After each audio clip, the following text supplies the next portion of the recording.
Hello guys, welcome back to my channel. আজকে share করব মহাশিবরাত্রির mini blog. আর আমি already শিবরাত্রির একটা ভিডিও আপলোড করেছিলাম, বাট আমি ছোট্ট করে একটা ব্লগও বানিয়েছিলাম। তো চলো আজকে সেটাই শেয়ার করে নিই।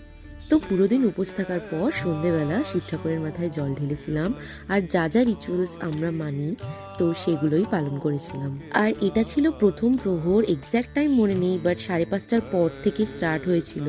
আর আমরা যখন জল ঢেলেছিলাম তখন 8:30 পৌনে 9টা হবে। তারপর পুরো পুজো শেষ হওয়ার পর আমি আর মা পড়ে নিলাম শিবষ্টকম। এটা আমি প্রত্যেক সোমবার করেও পড়ি। তো শিবষ্টকম পুরোটা শেষ করে প্রণাম করে উঠে ভেঙে নিলাম উপোস প্রসাদ খেয়ে। যে এই মিষ্টিটা খেয়েই উপোসটা ভেঙেছিলাম। আর তারপর এই যে আমার মেহেন্দি আমি বিকেলবেলায় পড়েছিলাম আর পুজোর আগেই তুলে ফেলেছিলাম, তো এতটুকু রঙই তখন এসেছিল। সাথে দেখছিলাম ঈশা ফাউন্ডেশনের মহাশিবরাত্রি সেলিব্রেশন। রাতে খেয়েছিলাম সাবু, কলা, দই, মিষ্টি এগুলো। তো চলো দেখা হবে পরের ভিডিওতে।